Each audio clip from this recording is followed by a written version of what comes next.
Voilà, je vais partager avec vous ce matin le message de la parole de Dieu et je voudrais partager sur 3 exemples de vie particuliers. Donc le texte se trouve dans 2 Timothée, chapitre 2, les versets 1 à 6.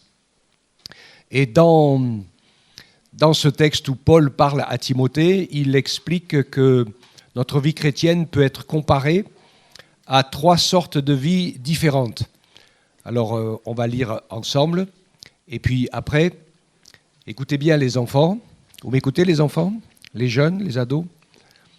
Après, je vous demanderai quelles sont les trois personnes qui nous sont appelées à imiter dans ce texte. Normalement, ce n'est pas trop compliqué. Allez, vous répondrez les uns avec les autres. Donc, 2 Timothée 2, 1 à 6. Toi donc, mon enfant, fortifie-toi dans la grâce qui est en Jésus-Christ, et ce que tu as entendu de moi en présence de beaucoup de témoins, confie-le à des hommes fidèles qui soient capables de l'enseigner aussi à d'autres. Souffre avec moi comme un bon soldat du Christ Jésus. Il n'est pas de soldat en campagne qui s'embarrasse des affaires de la vie s'il veut plaire à celui qui l'a enrôlé. Et l'athlète n'est pas couronné s'il n'a pas combattu suivant les règles. Le laboureur qui peine doit être le premier à recueillir le fruit de son travail. Amen. Alors, il y a 3 personnages qui ont 3 métiers, 3 activités bien différentes. Est-ce que vous les avez repérés ? Les enfants aussi, est-ce que vous avez repéré? C'est qui le premier personnage, Aylan? Tu ne l'as pas repéré? Et le deuxième non plus? Alors, qui c'est? Qui c'est qui a repéré le premier? Baptiste, il les a repérés. Mais tu n'es plus un enfant, toi. Dis-moi. Bien fort. L'athlète. Alors l'athlète, il y avait un athlète, c'est en ce moment les Jeux Olympiques d'hiver. On a regardé un petit peu avec Marie-Hélène, on n'avait jamais regardé les Jeux Olympiques. On les a regardés. Attends, chacun a une réponse, et pas plusieurs, parce que tu as pompé en plus. C'est tes parents qui lui ont soufflé la réponse. Ok. Donc, alors on a un athlète. On en parlera donc de l'athlète. Après, il y en a un autre alors. Un autre. Vas-y. Le laboureur. Ah, le laboureur. C'est un beau métier, ça, laboureur. Alors, il nous en manque un. Le premier, qui c'est qui l'a pas dit? À toi, dis-nous. C'est quoi le premier? Ils sont tous écrits. Ah non, ils étaient écrits là. Là, ils sont écrits là. Oui, un soldat. Merci. Je voudrais essayer que vous me suiviez. Je vais partager beaucoup de belles choses intéressantes ce matin qui sont importantes à appliquer en fait à notre vie chrétienne. Si Jésus inspire par le Saint-Esprit à Paul des paroles comme ça, bien sûr, c'est qu'il y a des exemples. C'est des exemples de paraboles en quelque sorte. Il y a Jésus qui a fait des paraboles, mais l'apôtre Paul en a fait quelques-unes aussi. Et parfois, nous, quand nous expliquons les choses dans nos vies, nous les expliquons aussi avec une sorte de parabole. Alors, nous allons voir un petit peu plusieurs éléments dans ces 3 métiers, si on peut dire, je vais le dire comme ça, ces 3 métiers qui sont plus que des métiers en fait. Il y a des métiers qui sont des métiers. Tu vas au travail, tu quittes ta maison et tu fais ton métier juste parce que pour gagner de l'argent. Puis il y a des gens qui font leur métier avec passion. Et puis il y a des métiers qui sont pas des métiers, qui sont des vocations, des appels en quelque sorte. Parce que celui qui veut être ou soldat, ou athlète, ou laboureur, ça va modifier complètement son existence. Si tu es soldat, tu ne vas pas à ton boulot le matin à 8h tous les jours, et puis tu sors à midi pour manger, puis tu repars à 14h, et puis à 18h. Ça ne va pas le faire. Et pour l'athlète non plus d'ailleurs. S'il veut réussir aujourd'hui à faire des exploits, parce qu'il faut voir ce qu'ils sont capables de faire, c'est impressionnant. Hein. Donc, et comme ils le disent à chaque fois, c'est des heures, des années, des jours entiers de sacrifices, de consécration. Il faut attention à la nourriture, il faut attention au rythme de vie, il faut attention à tout un tas de choses. Hein? Pour pouvoir être au top pour les Jeux Olympiques, oui, ils n'ont pas fêté les fêtes. Ouais, ouais. Et le laboureur, c'est particulier le laboureur. C'est une vocation qui est différente et qui peut laisser un petit peu d'oxygène pour respirer. Enfin, ça dépend. Les paysans d'aujourd'hui, c'est plutôt chaud pour eux. Hein. Mais il y a un élément fondamental chez eux, c'est qu'ils nous nourrissent. Qu'on le veuille ou non, hein, les maraîchers, beaucoup, les agriculteurs, ils participent à notre nourriture. Alors si le Seigneur nous compare nos vies donc à toutes ces vocations, c'est qu'il y a certainement pour nous des leçons à tirer, et je vais essayer d'en tirer un maximum pour nous. D'abord, la première idée, c'est nos motivations. Alors on verra que pour l'athlète, elles sont un petit peu différentes, mais l'athlète chrétien, l'athlète disciple de Jésus, il va avoir un objectif qui correspond à ce que je vais dire, cette vocation va nous faire passer de prendre, c'est-à-dire penser à soi, à donner, c'est-à-dire faire des choses et vivre des choses et partager des choses pour les autres et avec les autres. Passer de soi à l'autre. Amen. Et puis, dans l'imitation, puisque nous allons comprendre qu'on peut imiter les trois, ce que Dieu veut, c'est participer à notre reconstruction, parce que nous avons été déconstruits et démolis par le principe du péché, beaucoup plus gravement que ce que l'on peut penser, parce comment dirais-je, c'est pas si simple que ça d'avoir par exemple été athée et puis de devenir croyant. Il y en a qui sont croyants, mais je vais le dire sans me rater, on n'est pas tous des très bons croyants. Et il y a beaucoup de choses qui doivent changer dans nos vies, et on a énormément de progrès à faire, parce que le péché a détruit et cassé beaucoup de choses. C'est comme si on était parfois accidenté, ou fracturé, ou autre. Est-ce qu'il y en a qui ont déjà eu des accidents, qui se sont cassés quelque chose, ou qui ont subi une grave opération? Oui, quelques-uns? Ou une opération importante, s'il y en a. Je lève la main, parce que j'en ai subi une. Opération. Ça ne se voit pas comme ça. Hein. J'ai été ouvert de là jusqu'à là, pratiquement, parce que j'avais comment on appelle ça? Un chémolectome, ça ne veut pas dire grand-chose pour tout le monde. En fait, j'avais mon artère jugulaire qui se séparait en deux. La carotide, pardon, oui. Et donc, à un moment donné, il y a eu une moitié qui montait pour nourrir le cerveau, normalement, et puis l'autre moitié qui nourrissait comme une boule de gui, des micro-artères qui poussaient, qui grossissaient et qui commençaient à me faire enfler la gorge. Donc, j'ai subi une opération assez délicate, donc je le dis juste pour que vous le sachiez, mais qui a des conséquences après, c'est-à-dire qu'il faut du temps pour se remettre. On demandera à Gildas, qui a fondu comme neige au soleil, et tous les muscles et toute la santé s'en va très très vite. Vous pouvez demander à Anne, si vous la voyez. Quand on est en situation de difficulté de santé, alors c'est très très très compliqué. Mais il y a quelque chose de particulier pour ceux qui se sont fait une fracture ou une cassure, qu'on appelle la rééducation. Il y en a qui c'est arrivé, ça?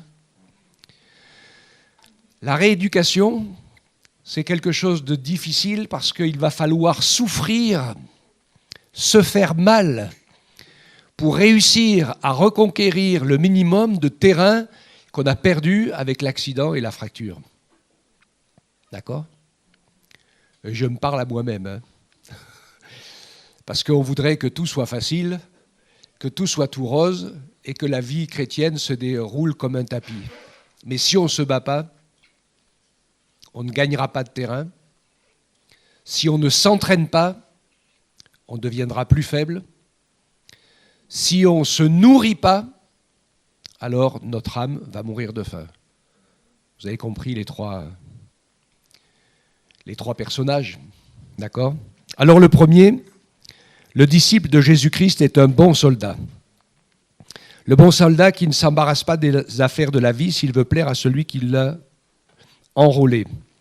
Alors, le bon soldat, d'abord, il choisit son camp. Pendant la dernière guerre, ceux qui ont choisi le camp de la résistance, ils ont choisi un camp difficile. Ceux qui ont choisi le camp de protéger des personnes et des familles en danger, vous voyez ce que je veux dire, et il y en a beaucoup qui l'ont fait, dont nombreux sont ceux aussi qui l'ont payé de leur vie. Ce n'était pas un engagement anodin de protéger des Juifs chez soi ou de les transporter, c'était une situation extrêmement risquée. Donc, je parlais de choisir son camp. Si vous prenez des notes, on ne choisit pas le camp de l'égoïsme, on ne choisit pas le camp du péché et du mal. Amen. On va entrer dans le camp de l'amour de Dieu, de l'amour de la vérité, qui va devoir prendre place devant son amour propre, au moins égal. D'accord ? L'amour de Dieu et l'amour de la vérité devant son amour propre. C'est une nécessité du combat. Le combattant, le soldat, ce qui commande, ce n'est pas lui, c'est les éléments extérieurs. Où en est le front ? Où en sont les situations de bataille, etc. Lui, il est un rouage indispensable, mais un rouage uniquement dans la machine. Et ce qu'on lui demande, c'est d'être fidèle et de tenir son poste. Des fois, on chante « Dieu a une armée ». Et souvent, cette armée, elle part chacun de son côté. Chacun fait ce qui lui semble bon. C'est pas évident. C'est pas évident parce qu'on a tous les meilleures idées du monde. Mais le défi de l'amour et de la vérité, c'est de pouvoir réussir à s'unir ensemble pour défendre une idée, pour combattre un combat, pour réussir un défi. C'est peut-être pas forcément le meilleur. Peut-être que tu avais une meilleure idée qui n'a pas été choisie. Une autre a été choisie. Est-ce que tu es prêt, comme un soldat, à te battre pour que l'idée qui a été choisie par tous puisse aboutir et arriver à ses fins ? Ça fait partie de l'école de Dieu. On dit « Seigneur, ta volonté soit faite et pas la mienne ». Mais on aime bien quand c'est notre volonté qui est faite quand même. Hein. Ça ne nous déplaît pas. Le tout, c'est de savoir pourquoi, d'avoir un objectif, de savoir qu'il y a une raison. On ne sait pas comment ça sera dans le ciel, mais on sait que ça sera génial, ça mérite le sacrifice, ça vaut le coup. Donc, on est prêt au combat. Le soldat, il a une vie collective, sa famille, le corps de Christ, l'Église. C'est un apprentissage indispensable pour l'amour, comme celui des injustices. Est-ce qu'il y en a qui se rappellent quand je vous ai fait ce message, cette prédication sur les injustices ? Pourquoi Dieu permet-il les injustices ? Oui ? Je pense que c'était super important, essentiel, de comprendre que l'amour de Dieu n'est pas atteignable par nous, mais que le Saint-Esprit veut le construire en nous.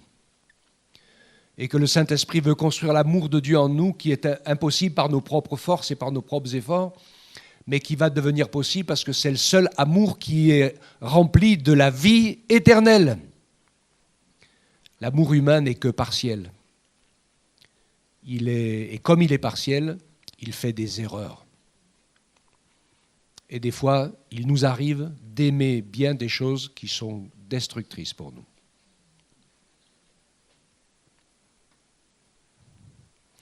Le soldat nous rappelle un autre élément important dans notre vie chrétienne, c'est la guerre spirituelle. Et c'est pour cela que le Seigneur nous demande de nous mettre d'accord dans la prière. Si 2 ou 3 se mettent d'accord Parce que c'est ça que ça veut dire dans le texte, là, se mettre d'accord pour demander quelque chose. Je le ferai. Et finalement, il y a plusieurs de nos prières qui ne sont pas forcément facilement exaucées parce que tout simplement nous ne sommes pas d'accord ou en accord ou nous ne combattons pas ensemble. Et c'est pour ça que je disais dans la réunion de prière, dans le Zoom, je dis essayons quand on a un sujet d'être au moins 2 ou 3 à porter le même sujet pour montrer qu'on est d'accord. Parce que sinon, si on n'est qu'un, toi, tu as prié pour tes sujets, c'est bien que Dieu te bénisse, t'entende. Maintenant, moi, je vais prier pour les miens. Ça veut dire quoi? Les tiens sont-ils plus importants que les siens? Non, pas forcément. Mais on a besoin d'un accord. On a besoin de se mettre d'accord. On a besoin de montrer au Seigneur qu'on est un pour, ensemble, dans l'amour, lui demander quelque chose. Et nous serons, je crois, beaucoup plus exaucé. La caractéristique donc du soldat, c'est l'humilité, la vie collective, la conscience du corps spirituel et de ses différents membres. Le combat contre les ténèbres, je ne veux pas l'éviter puisque le Seigneur nous le dit au travers de Paul, vous n'avez pas à lutter contre la chair et contre le sang, mais contre les principautés, les pouvoirs, les esprits méchants dans les lieux célestes. Donc il y a un combat véritable, spirituel et qui s'intensifie. Je ne sais pas si vous avez remarqué. Il arrive beaucoup d'épreuves. Il y a beaucoup de chrétiens qui sont découragés, beaucoup qui chutent, beaucoup de choses difficiles. L'Église est attaquée de toutes parts parce que l'adversaire redouble ses coups. Il sait qu'il n'en a pas pour longtemps. Et le Seigneur Jésus nous disait dans sa parole que quand vous verrez toutes ces choses arriver, levez les yeux, car mon retour approche. Amen. Donc ne nous décourageons pas. Mais la bataille est rude. Dans un pays civilisé, où tout le monde fait attention à être bienveillant, le soldat a un rôle. Il protège les autres. Et par nos prières, nous protégeons. Par nos encouragements, nous protégeons. Vous vous rappelez ce qu'on avait fait quand il y avait la période du Covid? Je l'avais dit, on était tous isolés un petit peu des uns des autres, on s'était beaucoup téléphoné. Je l'avais dit, quand vous pensez à quelqu'un, quand il vous vient à l'esprit, un frère, une sœur, quelqu'un, prenez votre téléphone et appelez-le, appelez-la. Je sais que plusieurs l'ont fait. Et je sais que plusieurs sont tombés au bon moment où la personne, le frère, la sœur, avait besoin d'entendre une parole d'encouragement et d'être réconforté. Amen. Et on peut continuer à le faire. Prendre des nouvelles les uns les autres. Moi, je le dis facilement aux collègues quand je visite une église. Il me dit « Oh, je connais un tel dans ton église, tu le saluerais bien. » Je lui dis « Prends ton téléphone, si tu veux, je lui donne le numéro. Et si tu lui téléphones, tu le salueras toi-même mieux. Il sera super plus content. Parce que moi, je vais arriver, je leur dis tous, à mes frères comme ça, pasteurs ou collègues ou autres sœurs, je leur dis, je vais arriver à la maison, j'ai 10 infos, j'ai 10 personnes à saluer, je ne me rappelle plus d'aucune. Et donc, en fait, je dis, les autres églises vous saluent. Alléluia. Dedans, ceux qui connaissent quelqu'un, vous vous sentez visés. Mais moi, je ne me rappelle plus. Vous le comprenez, hein? Après 3 semaines, à mon âge, je ne peux plus me rappeler. Donc, le soldat protège. Le disciple de Jésus est un bon athlète. L'athlète n'est pas couronné s'il n'a pas combattu suivant les règles. Et cela nous rappelle bien sûr que le salut est individuel. Amen. Que le salut, c'est que Jésus qui le donne. La porte est étroite, le chemin est étroit.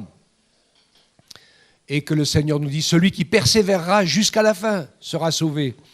Donc il y a de l'endurance, de la persévérance. Matthieu 24, 13. La caractéristique que j'ai trouvée, moi, par rapport à l'athlète, c'est d'être enseignable. Vous vous rappelez, la première qualité du soldat, c'est l'humilité, de faire avec les autres. La deuxième, celle de l'athlète, c'est être enseignable. C'est difficile quand un chrétien est un chrétien fier, qui n'est pas enseignable. On a tous à apprendre les uns des autres. Et on sera surpris. On sera surpris au jour des récompenses. parce qu'il y en a qu'on n'aura pas beaucoup vu, on n'aura pas entendu spécialement, ils n'auront pas fait beaucoup de bruit, ni beaucoup de vagues, ils ne se seront pas beaucoup montrés. Mais ils auront rempli leur mission. La prière, le témoignage, peu importe, la présence quelque part. L'important, ce n'est pas ce qui nous paraît grand comme mission ou important. Ce n'est pas cela l'important. L'important, c'est d'être en train de faire le sport, l'activité à laquelle Dieu veut nous consacrer, dans le sens où Dieu nous a créés, c'est lui qui nous a créés. Il sait pourquoi il nous a fait. Nous avons notre place dans son royaume. Cherchons pas à imiter les autres. Il y a toujours les mêmes places qui sont convoitées. Je sais qu'il y en a plusieurs qui aiment bien et qui chantent bien par rapport à la louange.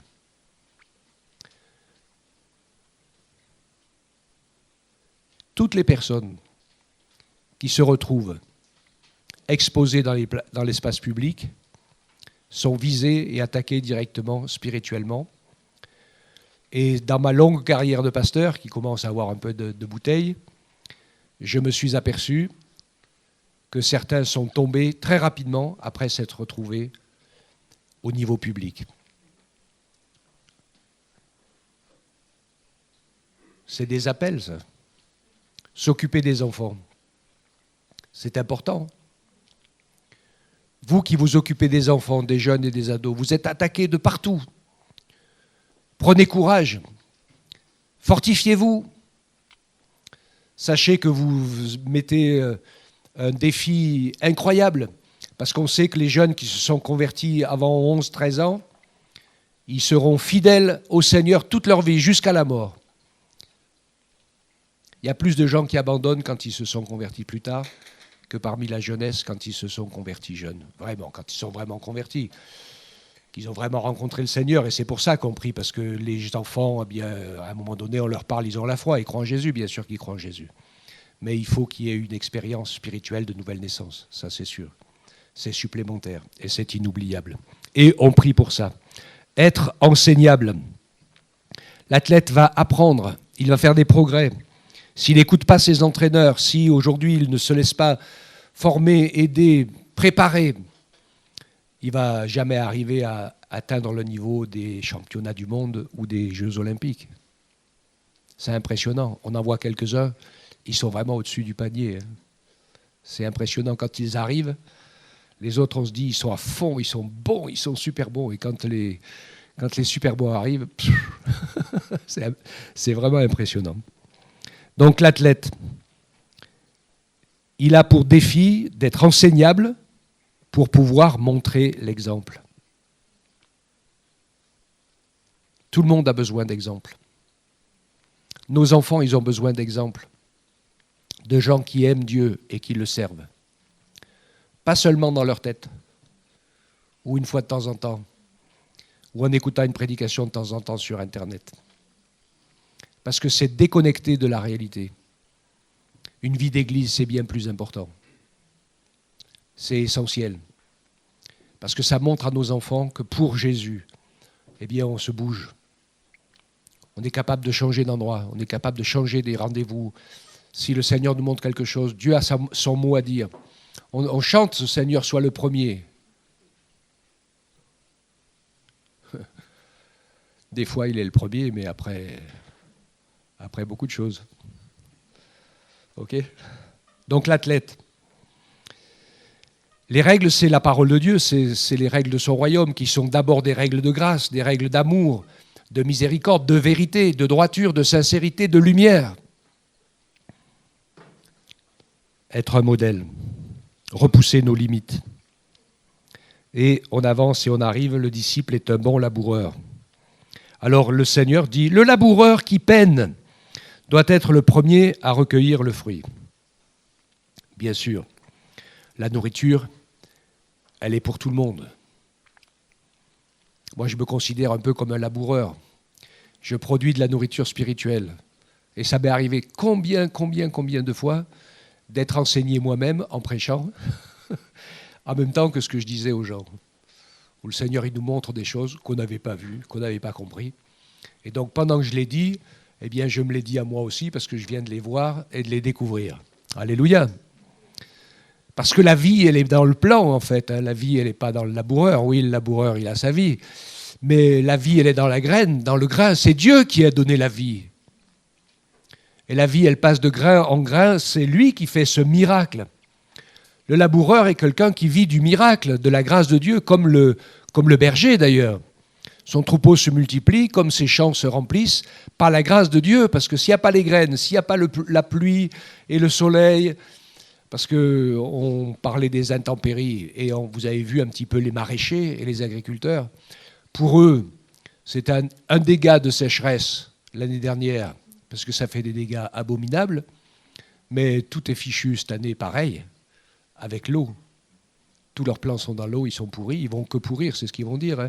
Même quand ils vont sécher, les 3/4 de leurs plants sont morts, déjà par avance, même parce qu'ils ont été noyés. Ils ont trop eu d'eau. C'est bien sûr un équilibre difficile. Alors, un laboureur, travailler avec Dieu et pas sans Dieu, c'est lui qui fait croître. Vous voyez, Caïn, il a travaillé sans Dieu. Parce qu'il a fait l'offrande à Dieu des fruits de son travail, de sa culture, mais comme si c'était lui qui avait tout fait pousser et qui avait tout... Il dit, c'était une offrande de fierté. On le sait que c'était une offrande d'orgueil et de fierté, parce que Dieu le connaît, il lit dans les cœurs, il va dévoiler quel est son cœur. Et il va le dévoiler très très loin, parce que personne n'aurait été capable de croire, de savoir que Caïn était capable d'aller au meurtre pour être le premier. Ça ne nous serait pas venu à l'esprit, ça. Mais Dieu le savait.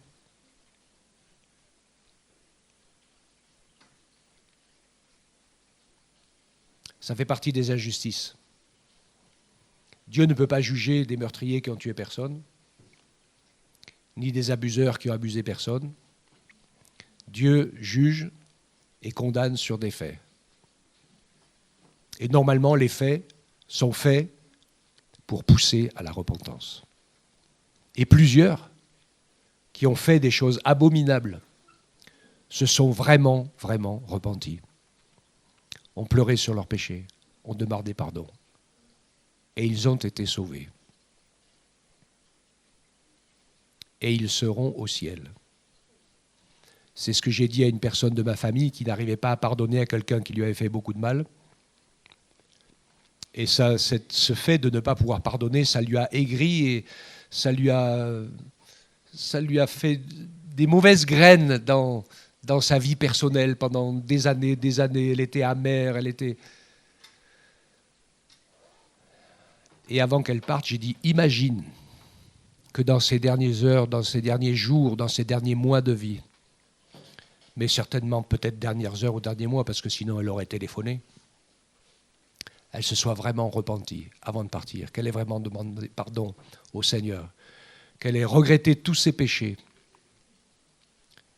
et que comme le brigand sur la croix, le Seigneur lui dit, tu seras aujourd'hui avec moi dans le paradis, qu'est-ce que tu vas faire toi quand tu vas la retrouver là-haut ?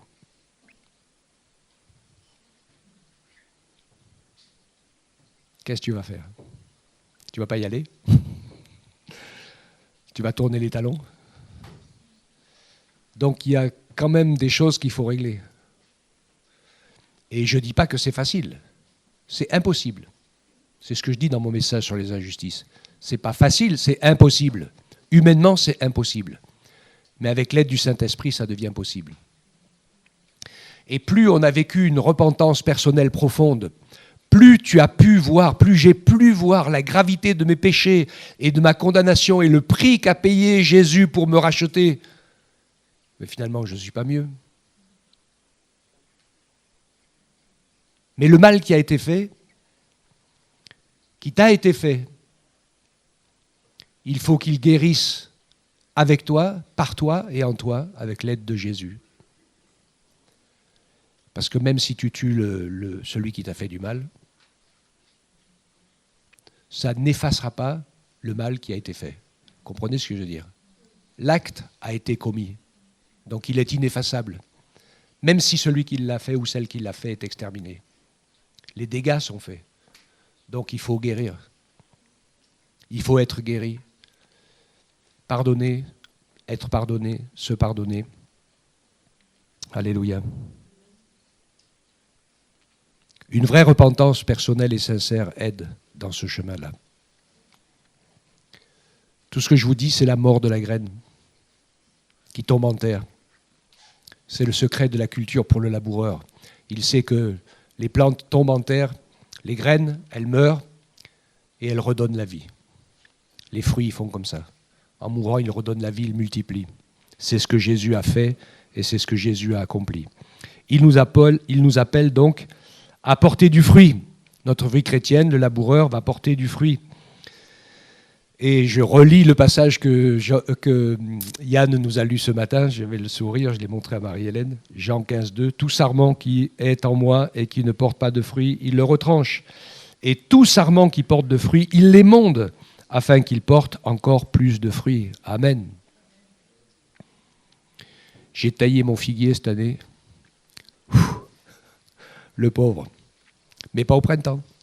Parce que si je fais ça au printemps, il n'y a pas de figues. Faire ça en novembre. Alléluia. Alors, le laboureur, sa caractéristique, c'est être conscient de ses limites. Un caractère débonnaire, paisible. Le contentement d'esprit. Ah, c'est une qualité, ça, qui vaut son pesant d'or. Le contentement d'esprit. Il y en a, ils ne sont jamais contents. Ils râlent tout le temps. Leur vocation, c'est râleur ou râleuse, qui ne savent pas se satisfaire de ce qu'ils ont. C'est l'optimiste et le pessimiste. Vous connaissez la différence entre l'optimiste et le pessimiste. L'optimiste, il voit le verre à moitié plein. Le pessimiste, il le voit à moitié vide. Bon, l'optimiste, il a inventé l'avion, et le pessimiste, il a inventé le parachute. Il faut les deux. Ok. Mais le contentement d'esprit, c'est écrit dans la parole. Hein. C'est quelque chose d'essentiel. Savoir se satisfaire de ce que l'on a et trouver dans ce que l'on a les ressources pour aller plus loin. Nous, moi, vous, parfois on s'arrête parce qu'on dit « je ne peux pas aller plus loin, j'ai pas ce qu'il faut ». C'est faux. Parce que ça, c'est un faux prétexte de dire « ah, mais il m'aime pas, il fait pas ce qu'il faut, il fait pis, ceci, j'ai pas ce qu'il faut pour y arriver ». Si. Absolument. On écoutait des histoires de gens qui ont vécu 2 ans et demi dans une cave cachée. Après, la maman est morte. Le reste de la famille a été sauvé. Mais si, on a ce qu'il faut. Dieu nous a donné tout ce qu'il faut. Ce qu'il faut, c'est pas regarder à ce qui nous manque, c'est regarder à ce qu'on a. Si tu regardes à ce que tu as, ou peut-être que tu n'as pas vraiment, mais que tu le demandes à Dieu, avec reconnaissance, tu as assez de graines et de vie et de force en toi pour que le Seigneur fasse pousser son amour, sa vérité et sa vie. Ne cherche pas à changer les autres. Change toi-même. Le laboureur se nourrit et nourrit les autres et il est conscient de ses limites. Le soldat est humble, l'athlète est enseignable, le laboureur est conscient de ses limites. C'est des choses qui sont indispensables parce que le cœur et la vie chrétienne qui ne portent pas de fruits spirituels est fier, non enseignable et suffisant. Ne sois ni fier, ni non enseignable, ni suffisant, mais sois humble, enseignable et conscient de tes limites. Le soldat, et Dieu veut nous aider à porter du fruit. Je voulais lire ce passage de Matthieu, chapitre 7, versets 17 à 21. Tout bon arbre, Matthieu 7, 17 à 21, tout bon arbre porte de bons fruits, mais le mauvais arbre porte de mauvais fruits. Un bon arbre ne peut porter de mauvais fruits ou un mauvais arbre porter de bons fruits. Il faut qu'on se plante ça dans la tête. Chacun, on a ses fruits, les fruits qu'on porte, nous, perso, Et ce n'est pas la faute des autres. Il y en a qui ont porté des beaux fruits dans des conditions impossibles.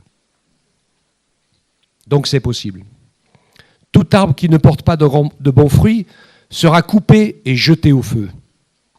C'est donc à leurs fruits que vous le reconnaîtrez. Tous ceux qui me disent « Seigneur, Seigneur » n'entreront pas dans le royaume des cieux, mais seulement celui qui fait la volonté de mon Père qui est dans les cieux. Amen. Donc le soldat nous appelle à nous engager, l'athlète nous appelle à nous exercer, et le laboureur nous appelle à porter du fruit. Le fruit, c'est Galates 5, 22. C'est celui-là le fruit. Le reste, c'est que l'accomplissement des choses divines que Dieu a mis devant nous et qui nous a aidés à construire. Le fruit de l'esprit, c'est un seul fruit, qui, comme une orange avec tous ses quartiers, l'amour, la joie, la paix, la patience, la bonté, la bienveillance, la fidélité, la douceur et la maîtrise de soi. Ne travaillez pas à changer les autres. Travaillez chacun à porter du fruit. Parce qu'en fait, votre fruit, le fruit que vous portez, nourrira les autres. Amen. Il nourrira les autres. Le soldat, donc, a la conscience du groupe. Il a une bonne compréhension de la foi. C'est le soldat romain qui avait la meilleure compréhension de la foi. Vous vous rappelez, quand il est venu faire demander à Jésus de guérir son serviteur, et que Jésus a dit « J'y vais et je vais le guérir », et il lui a dit ou fait dire « Non, ne te déplace pas, je ne suis pas digne que tu entres dans ma maison ». Et il avait une super conscience des vraies valeurs. Il était païen, et il savait que Jésus ne devait pas rentrer chez les païens. Et Jésus n'est pas rentré chez les païens. Et donc il dit « Dis seulement une parole, parce que j'ai des supérieurs auxquels je suis soumis, et j'ai des soldats qui m'obéissent. » Il avait la bonne position de la foi. C'est comme ça que fonctionne la foi. En étant soumis à Dieu, soumis à nos responsables, et de pouvoir bénir les autres avec les talents que nous avons reçus, en gardant confiance au Seigneur. Ça marche toujours sur 3 plans, cette bonne compréhension de la foi. Le soldat dépend de Dieu et il est attaché aux autres. Rappelez-vous de ces 3 phrases. Le soldat a la conscience du groupe, il a une bonne compréhension de la foi, il dépend de Dieu et il est attaché aux autres. Parce que sa vie et la vie des autres dépendent aussi des uns et des autres. L'athlète a la conscience de sa responsabilité personnelle, sa relation personnelle avec Dieu. Il ne compte pas uniquement sur la prière des autres. Et il recherche la volonté de Dieu dans sa vie. Le laboureur, tous ses résultats sont entièrement de son travail et de la météo. Donc il dépend des circonstances et de la volonté de Dieu. Il y a du travail à faire aussi, bien sûr. Quand c'est l'heure du travail, il faut y aller. Moi, je me rappelle, quand on était enfant, avec mon frère, j'avais 12 ans et demi, il en avait 11 et demi, on tenait un établissement équestre pendant les vacances d'été tous les deux, mon père en tenait un deuxième. On travaillait toute la journée et je me rappelle d'un soir où il est venu nous chercher en voiture parce qu'il avait fait tous les foins dans la journée et la météo avait dit qu'il allait faire de l'orage. Donc tous les foins avaient été mouillés. Donc après la journée de travail, eh bien, toute la nuit, on a ramassé les foins. On a fait 4 ou 5 charrettes de foin et la dernière, quand on l'a rentrée, c'était un déluge.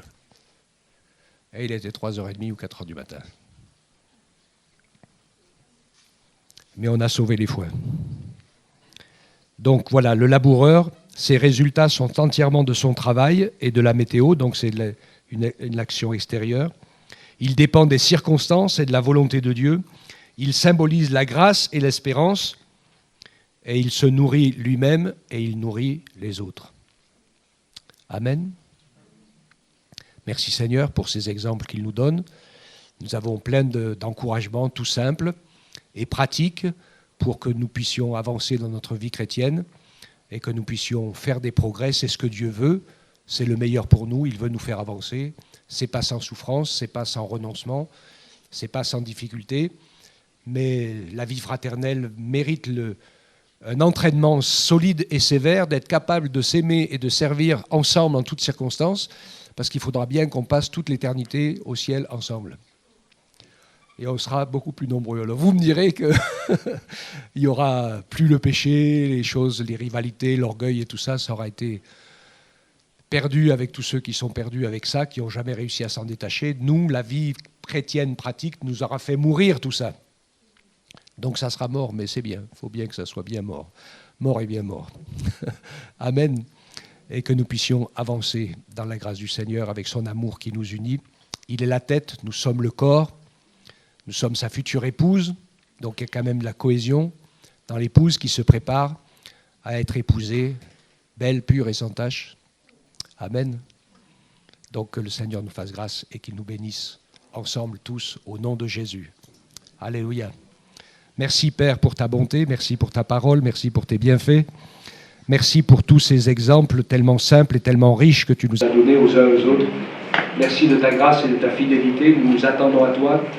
Et je veux te prier Seigneur pour que tu nous aides à garder les yeux fixés sur ces éléments partagés et que nous puissions travailler à progresser, à avancer, à aller de l'avant, à remporter encore peut-être des victoires dans les domaines où nous ne l'avons pas réussi, à nous y prendre avec les bonnes armes, avec les bons moyens, parce que des fois nous comptons trop sur des choses impossibles. Mais nous voulons compter sur toi, sur ton esprit, sur ta parole, et sur notre état de cœur, d'humilité, de repentance, et d'être enseignables, et d'être courageux pour que nous puissions avancer et rester fidèles jusqu'à la fin. Merci de ta grâce, de ta bonté et de ta fidélité dans nos vies. Merci, tu nous permets ce matin ensemble de prier pour ceux qui n'ont pas pu venir ou qui sont dans l'épreuve, qui auraient voulu être là, qui n'ont pas pu être là, et ceux qui peut-être n'avaient pas envie d'être là, mais tu les bénis Seigneur. Nous voulons que ton Église aussi soit comme une armée qui se mobilise et qui prépare ensemble ton retour proche. Il y a certainement des choses que tu veux que nous fassions, que nous disions et que nous vivions. Montre-les-nous Seigneur, et aide-nous dans ta grâce à avancer et à te glorifier, Père, dans le nom de Jésus. Amen. Amen. Alléluia. Soyez bénis.